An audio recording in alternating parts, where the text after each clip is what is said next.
Tonight on the Local Live, Halftime is close to opening their new microbrewery in the village of Mamaroneck. A young entrepreneur brings his crazy socks to the Mamaroneck Tigers. Also, we tell you how to show love for your favorite places on Small Business Saturday. In recognition of National Hunger and Homelessness Awareness Week, we sit down with the Food Bank of Westchester and Lifting Up Westchester to discuss their impact on the county. These stories and more coming up.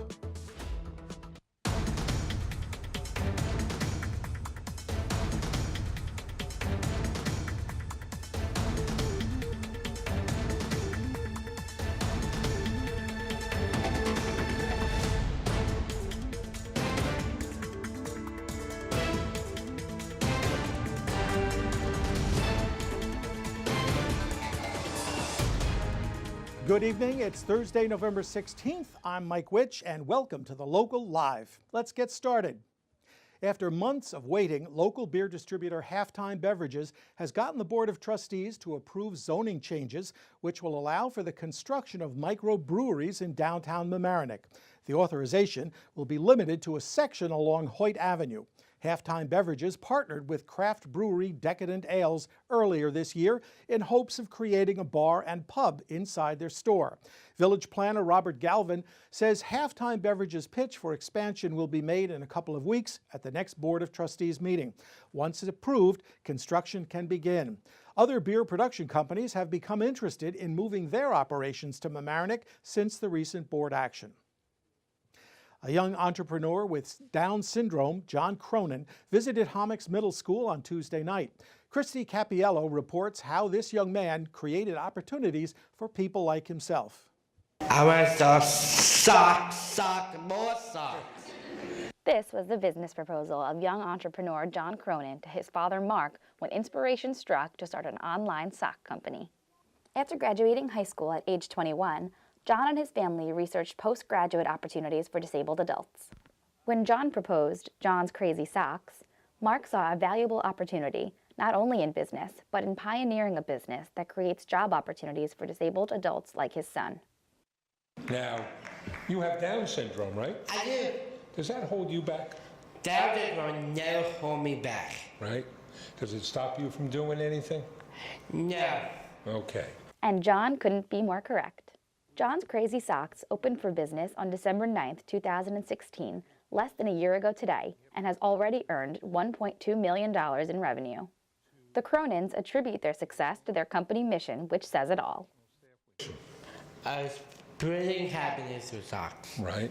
The Cronins shared their business model and story with residents of Mamaroneck on Tuesday evening at the Building Bridges event at Homix Middle School, and even brought a special surprise. Custom designed by John's Crazy Socks just for our district so we can all wear our tiger pride. To support the Cronins' mission and get your own crazy socks, visit www.johnscrazysocks.com.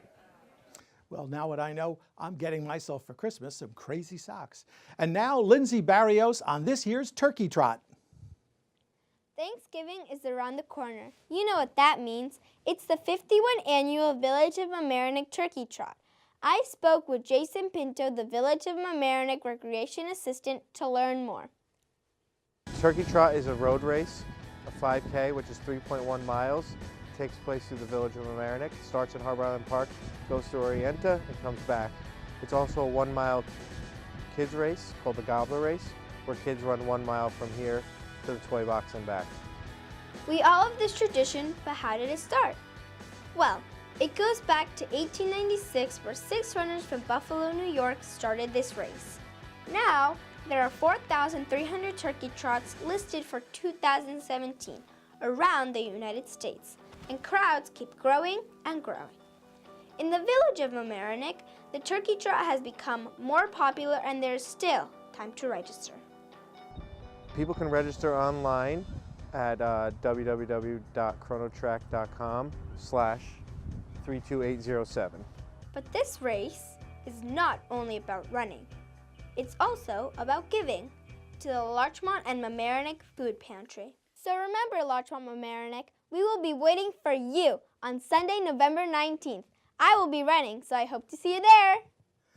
Thank you, Lindsley, and I think she is our youngest reporter. American Express started a national holiday to support small local businesses. They call it Small Business Saturday, and it's celebrated every Saturday after Thanksgiving. In our community, this event will be hosted on November 25th. Here's Christina Carino-Forrest with more. Show love for your favorite places is the official slogan of Small Business Saturday, a national initiative started by American Express in 2010.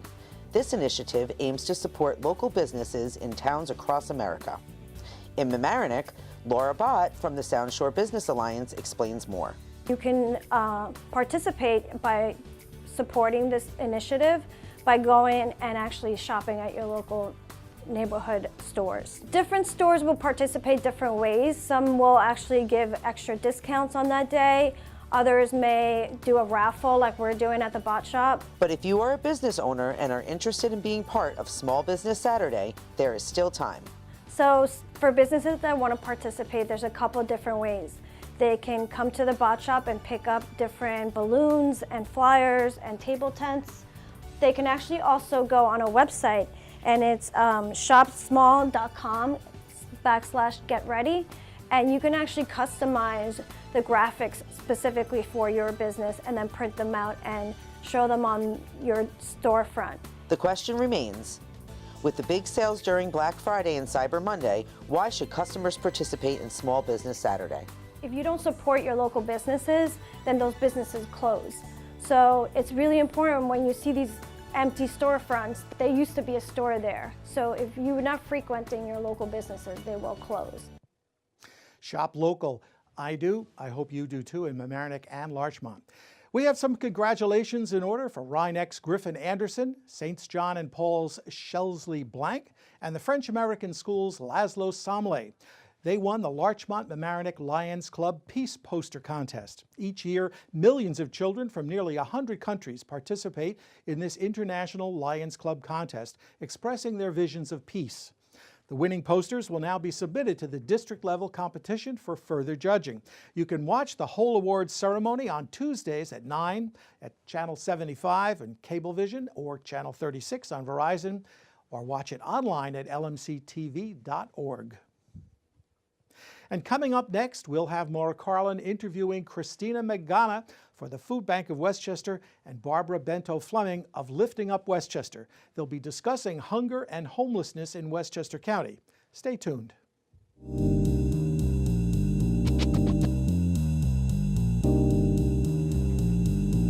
Welcome to the Roundtable. I'm Maura Carlin. This week before Thanksgiving is National Hunger and Homelessness Awareness Week. As we prepare to give thanks with our families, it's a good time to think of others in need. We don't often associate hunger and homelessness with Westchester, one of the richest counties in the country, or with our Sound Shore community. Our guests tonight know the extent of the problem and what people can do to help. Barbara Bento-Fleming is Chief Program Officer for Lifting Up Westchester, and Christina Magana is Communications Manager for the Food Bank of Westchester. Thank you for joining us, ladies. Let's start with, how much of a problem is food insecurity and homelessness in Westchester? Sure. Well, Maura, first of all, thanks so much for having us here today. In Westchester County, 1 in 5 of our neighbors actually struggle with hunger. That's nearly 200,000 Westchester residents. That includes 58,000 children who currently don't know where their next meal is coming from. And that's a huge problem here in Westchester County, which is known for its affluence, and yet there's still this huge problem. And what about homelessness, Barbara? Homelessness, I think, is one of those things behind the scenes, a Westchester best-kept secret. And when we talk about homelessness, there are over 600 individuals and families who have presented at social services as homeless, but that doesn't tell the true story, because many families are doubled up, couch surfing, and a lot of this is an affordable housing issue in terms of rents in Westchester, and we know that's a huge problem. Working individuals making minimum wage could not necessarily afford the rent of an apartment, and they're constantly increasing. I think people seem to think that homelessness often affects those who are drug addicts or mentally ill. Can you tell us, is that the population? Absolutely, that is a part of the population. Mental illness and substance abuse clearly would destabilize a person in terms of losing their housing. We operate a men's shelter and a women's shelter, and yes, a number of those individuals, that is their history. But at the same time, if there's supported housing and services available to those individuals, we can get them stabilized with that support. Lifting Up Westchester has been around over 30 years, and I can tell you every day we get calls from working families, seniors, who do not have enough income to secure housing. There are waiting lists for housing for every senior housing that's built. Any new housing that's being built starts at about $2,500 a month. And also any rent subsidy programs, Mamaroneck Section 8 has one. There are 8 municipalities that have them. There are waiting lists for all of them, so assistance is not readily available. Well, with all the affordable housing that's gone into Westchester in the last number of years, I remember 750 new units, at least. Shouldn't that have alleviated some of the problem? Well, you know, one thing I have to say is that affordable housing is a relative term, okay? What is affordable based on your income? And again, if I want to go back to seniors or disabled, a housing development may open up and you say $1,200 for a studio, that doesn't sound bad. But if your income is $900 a month or $800 a month, it's not even accessible to you. If you also need food, clothing, you can't even cover the amount of shelter. And that's why we do partner with the food bank in terms of providing food and support. Before we get back to, is this a poverty problem? Absolutely. Absolutely. So it's not affordability, it's affordability, but again, there are working poor. So you can be working beyond the poverty line. Because again, minimum wage is going to be increased January. That's $22,800 a year. Maybe you see $1,300, $1,400 of that after taxes and deductions. So again, that affordable apartment is $1,200. You're not, you're not able to access that. Absolutely. There was a recent United Way study that the food bank looked at, and for a family of 4 in Westchester County to live without assistance, you would have to make over $75,000, and that's way above the national average. So what we really see at our distributions and with our partner agencies is that working families are really making tough choices between paying for high rent and then also paying for their kids to have enough meals. And that's a really huge problem, especially with the seniors in our population who have to choose between their medical care versus food. And here at the Food Bank for Westchester, we work with over 300 frontline hunger relief programs in the county to really distribute great, nutritious food for all that need it. Now you, I know, the food bank has a location right here in Mamaroneck.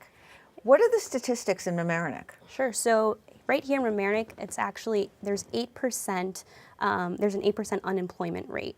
And so that really... In just the village of Mamaroneck? In just the village of Mamaroneck.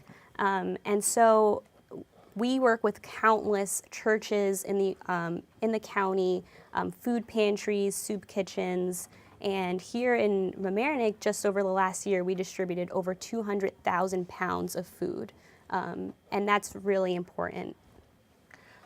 I think one of the misnomers is that people not having enough food. Again, like you were saying, there could be working, people who just don't make enough to feed their families. Absolutely. What kinds of requirements are there, if any, in order to benefit from the services of the food bank or from your organization? Here for the food bank and for all of our partner agencies, we follow all the USDA guidelines, so there is no discrimination at any of our partner agencies. All we really do ask is for the family size, and we never ask for immigration status, anything like that. And as a partner agency with the food bank, was instrumental in supporting our soup kitchen. It's run for over 20 years. It's run Monday through Friday, and we have working young and seniors every day, 5 days a week, people coming to get a meal. My position is the point that it would take someone to come in off the street and ask for a meal, they're hungry. They What does don't that- have the What do you income. mean by that, the point that they would come? What are you saying? That there's a need and you're hungry, that you would go around the community and find out where I can get a hot meal or something to eat. You don't have enough meals all day to feed yourself. Okay, we have a question. Mm-hmm. What does the election of George Latimer to become the new county executive mean for your programs? Does it have an effect? I think it will have an effect. One of the things that we are totally relying on is federal funding with regards to housing as well as community block grants. And we need to take the politics out of that, and we need as much federal support as possible. And the politics have kind of interfered and actually stopped some income from coming into Westchester. And George Latimer, it has been known for years to be a big supporter of the social services and needs networks in Westchester. Are these programs not county supported or even state supported? There is some small part, I would tell you, in terms of homeless shelters. The state only supports 30% of it. Okay, so a lot of it is tax driven, but in terms of long-term permanent housing, that all is federal money. Because there's not enough tax levy dollars to support someone supporting them on a subsidy long term. So we are heavily reliant on HUD in order to stabilize housing. And so you expect to be affected by cuts to Medicaid and the other federal programs? Absolutely. Now, you said before you've been doing this for about 30 years. Right. Over that time period, has the problem worsened or lessened or changed at various points in time? I think it may have dipped for a while, but in terms of looking at the national statistics over the last 2 years nationally, homelessness has risen. Again, the cost of living, recession in terms of employment. Our struggle is that there is funding, but what I say is the pendulum swings. Okay, we're going to focus on one target. Now let's make sure we have the single moms, okay, and then that means someone else falls off. Let's take care of the seniors. And there's a big push, and rightfully so, for veterans. And we're doing a good job in getting veterans housed. But it's the same pool of money kind of being shifted. So the problem is constant. The problem is constant. Christina, we have a question from a viewer. How many volunteers or workers do you have working at the food bank? At the Food Bank for Westchester, we're really lucky to have over 10,000 volunteers that walk through our doors every year, and we have 40 full-time staff members on board. And that's at your main location? That's at our main location in Elmsford. And that doesn't include the Mamaroneck, Larchmont Right, Mamaroneck it doesn't Food include Pantry. all of our wonderful 300 frontline hunger relief programs, just like Lifting Up Westchester, who has their own staff and governance as well. Do you have a staff, or is it your referral agency mostly? We are a provider and a referral agency. Lifting Up Westchester has the 2 homeless shelters. We have over 200 units of supported housing, which are those HUD subsidies we spoke of. We have a mentoring program for children in the shelter, a summer camp, and ongoing mentoring program as they get older and approach college. Our separate agency is a home health agency. So the agency itself probably has 300 staff. Our location is based in White Plains, but we support individuals from the northern county to the southern part of the county. Okay. Well, we're going to take a quick break, and when we come back, we're going to talk about what people can do to help. So you stay with us and get your questions in as well. We'll be right back. I'm a reporter, I'm a producer, I'm a writer. I am a news anchor, I am a producer. I am a news editor. I am the technical director. I am a reporter, I am an anchor. I volunteer for the Local Live because I'm a proud resident of Larchmont and Mamaroneck, and I like to give back to the community. I volunteer for the Local Live because I believe in bringing the news into your living room. I volunteer for the Local Live because I believe in leadership, support, and success in a community. I volunteer at the Local Live because it's a fun learning experience, and I know each week I come, I can learn something new. I volunteer for the Local Live because I believe in community television. As a spring intern at the Local Live, I learned new skills like video, editing, and production, and furthered my skills as a writer. The internship gave me confidence as I embarked on my journey through the world of journalism. We are the Local Live. We are the Local Live. We are the Local Live. We are the Local Live.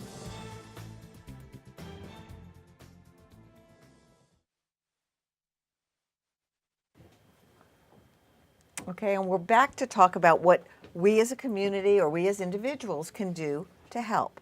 And actually, we have the first question. I'm going to let it come from a viewer who wants to know what's the best way you can help either homeless or the hungry. Okay, in terms of the homeless, specific to individuals in shelters, they have a lot of needs in terms of clothing, socks, those ordinary things that are so accessible to anyone else that you would take for granted. If they come to us, they don't necessarily have a lot of belongings, or with them, they've had to leave them somewhere. So you'd like donations of toiletries, underwear, and socks, things yes, like that? Yes, yes. And also, in terms of our soup kitchen and food pantry, as Maura was saying, Christina was saying, we do have a lot of volunteers who come and give their time. We really have 2 staff that are actually running the soup kitchen, and everyone else are volunteers.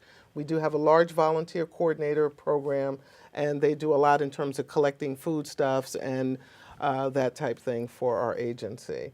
And again, I think, this program is important because it's awareness. Homelessness is a problem in Westchester, and people aren't aware and may not be affected by it. And we like to think that we play a role in terms of when people go through Westchester, they're not seeing a person sleeping on a bench or in a train station. And we have outreach efforts and staff that would reach out to a person that may be on the street to bring them in and see how we can assist them. Do the police get involved? Absolutely, absolutely. We are bring people based in White Plains, and we have a wonderful partnership with the City of White Plains and the police department, so they can call us in terms of if there's someone they want to engage with. Sometimes, again, in the cold weather, they may bring someone to our shelters. We have Are there policies that say that under a certain temperature, people, should be brought to shelters? Absolutely, and that is now a state regulation. They call it Code Blue.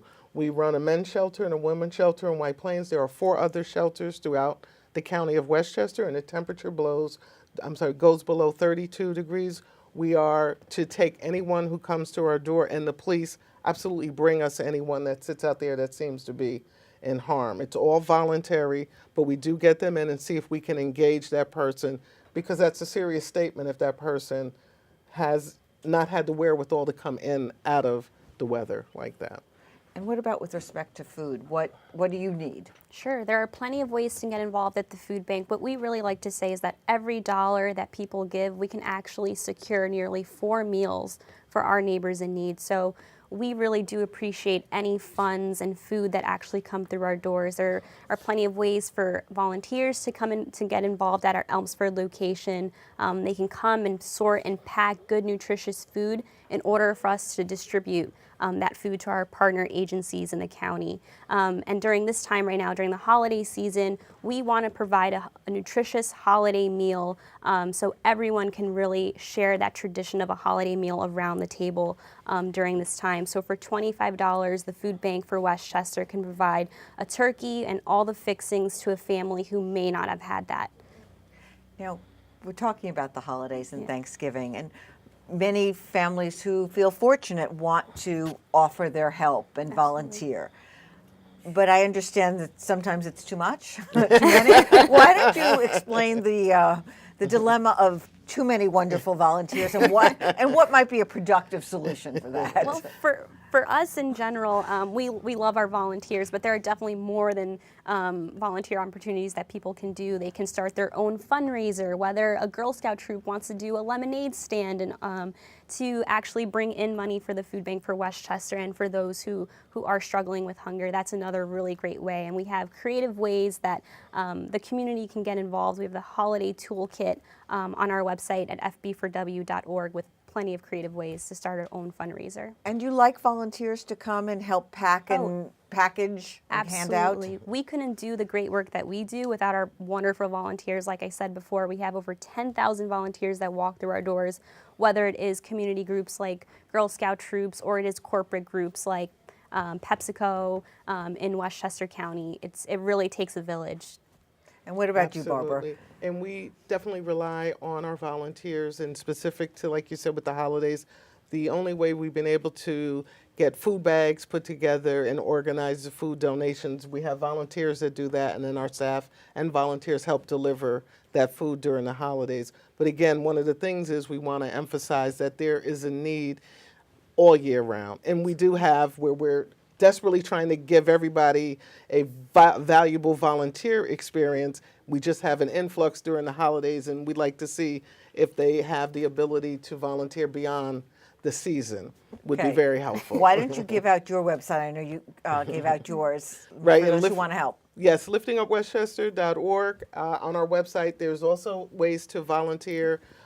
Financial donations absolutely help us expand and serve our children in the mentor program, send children to camp, sponsor a meal, those type things, and that's listed on our website as well. Well, thank you, ladies. I wish you a wonderful Thanksgiving. Thank you, you too. And you stay with us. We'll be back in a moment with more community stories.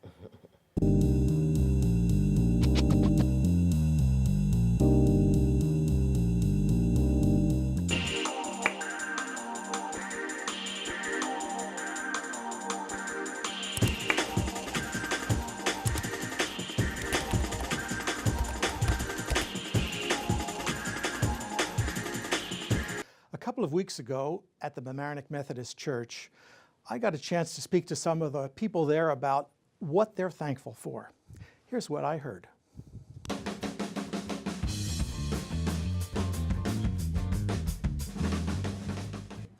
Thanksgiving is coming soon, and what I'm grateful is my family, my friends, and music. Hi there, I want to give a shout out to Michael and everybody here at the church for such a great day, and I'm very grateful and thankful for living in such a great country and having such great friends and having good health, and for my dog Gracie here. Gracie, say hi to everybody on TV. Bye. Thanksgiving is coming soon. What I'm grateful for is having love spread about the world and helping the poor. My name is Samir Keaton, and I help Dr. Maloney in his St. Rita's free medical clinic. It's on every Friday night, start at 5 o'clock in the evening. Thank you for the church, and thanks for Reverend Hink and his people in St. John Lutheran Church.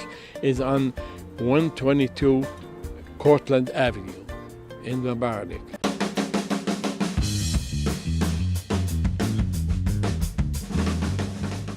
Here's some pets that would be grateful for a new home. It's our Pet of the Week. George is a 1-year-old cat, came to Pet Rescue after he wandered into a Portchester office. He was friendly, starved for food, but affectionate. George is a calm and loving cat. Let him wander into your heart. Mookie is a handsome lab mix, about 11 months old and 54 pounds. He's a pup with energy and love, and don't worry, he is house trained and he has good manners. He gets along with dogs and people, but this big baby is a little scared of cats. Bring him home and bond with Mookie, your new best friend. To adopt George or Mookie, or to see what other furry friends are available for adoption, visit ny-petrescue.org.